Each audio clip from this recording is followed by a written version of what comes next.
अस्सलामुअलैकुम। तो आज हम अपने वापस आ चुके हैं अपने सी शार्प अल्टीमेट कोर्स में। मैं थोड़े दिनों बाद आ रहा हूँ, लेकिन मैं काम से चला गया था, उसमें मुझे थोड़ा सा टाइम लग गया और मुझे याद ही नहीं रहा कि मेरा कोर्स है वो भी मैंने बनाना है। तो आपके मज़े के कमेंट्स के इसी वजह से मैं वापस आ चुका हूँ। तो आज हम पढ़ने वाले हैं वेरिएबल्स क्लास नंबर 10 पे। ऐसी कि अगर आप मुझे सपोर्ट करेंगे तो मुझे बहुत ज़्यादा अच्छा लगता है। आप कमेंट करते हैं तो बहुत ज़्यादा अच्छा लगता है मुझे। मैं आपके कमेंट का रिप्लाई भी करता हूँ। तो आप सीखें, मैं आपको सिखाऊंगा। तो आज हम पढ़ने वाले हैं वेरिएबल्स। तो पढ़ते हैं variables. Introduction two variables. Variables का मैं आपको तारुफ करा देता हूँ कि वेरिएबल्स होते क्या हैं। मैथ्स वाले वेरिएबल्स नहीं हैं, ये सी शार्प के वेरिएबल्स हैं, कोडिंग लैंग्वेज के वेरिएबल्स हैं। तो ये आसान वेरिएबल्स नहीं है।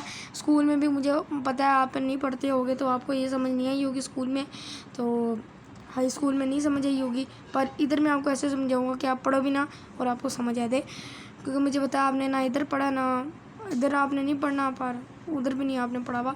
तो पढ़ते हैं। A variable is a name memory location where data store.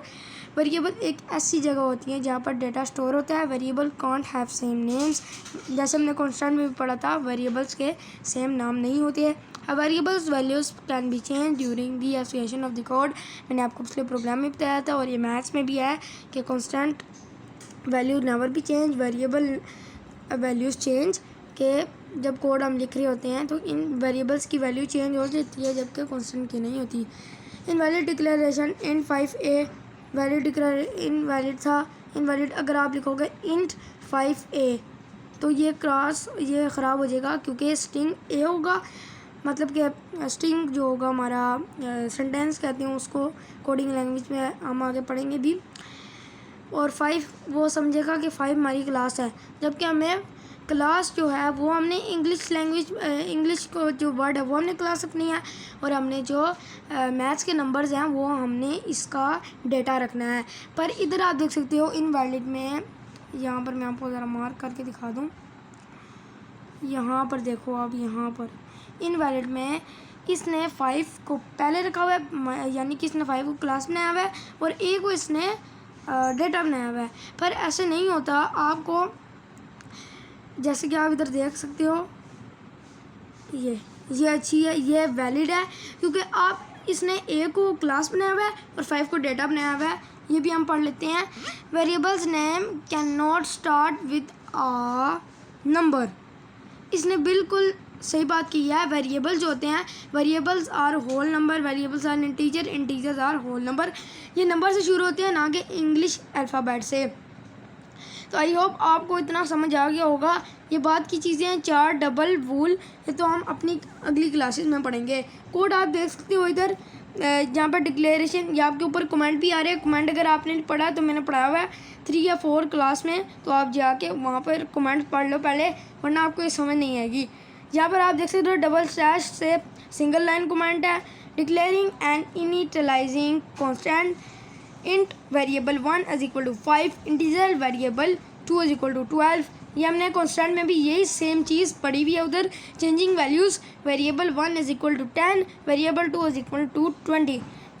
तो console row write line first double quotes के अंदर इसने रखा फर्स्ट कॉन्स्टेंट, और इसने डबल कॉर्ड्स के बाहर एक प्लस लगा दिया।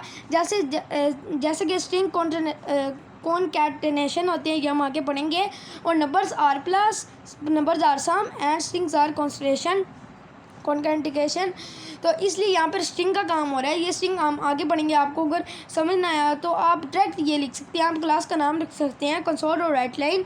डबल कोड्स उसमें लगाने की कोई ज़रूरत नहीं है, क्योंकि आप जैसे कि देख सकते हैं कि वेरिएबल 1 डबल कोड्स के बाहर है, क्योंकि ये एक पूरा एक कोड है, तो ये बाहर होगा। और जो हमारी जो हम इनपुट देना चाहते हैं और आउटपुट लेना चाहते हैं, तो ये वही चीज़ है जो हम आगे पढ़ने वाले हैं। इसने कहा जी कंसोल और right line first constant plus variable 1 है जी हमारा 10। ये देख सकते हैं आप इधर चेंजिंग वैल्यूज़, ये यहाँ पर देखें आप, चेंजिंग वैल्यूज़ में वेरिएबल 1 की हमारी क्या डेटा है, हमारा 10 है, तो हमारा जो आउटपुट है वो हमारे पास 10 आ गया है। जैसे कि हमने दूसरी प्रिंट लाइन्स पे लिखा कंसोल और right line second constant plus variable 2 की जैसे कि हमने चेंज की थी वैल्यू को हमने चेंज किया था, तो ये हमने इसको 12 से 20 बना दिया था, 12 से 20 बना दिया। तो इसलिए हमने लिखा कि चेंजिंग वैल्यू में जो हमारे पास वेरिएबल 2 पड़ा हुआ है उसको आप प्रिंट कर दो, और उसकी वैल्यू थी जी 20, तो इसने प्रिंट कर दिया आउटपुट। इसी तरह ये वेरिएबल्स काम करते हैं।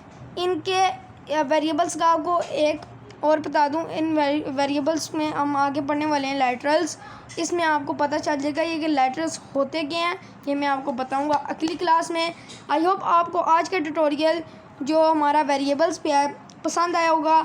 मिलते हैं अगली ट्यूटोरियल क्लास नंबर 11 लैटरल्स, और हम पढ़ने वाले हैं जी और कीवर्ड्स जो आप सारे इधर स्क्रीन पे देख रहे हैं, हम अपने अगले क्लास में पढ़ने वाले हैं।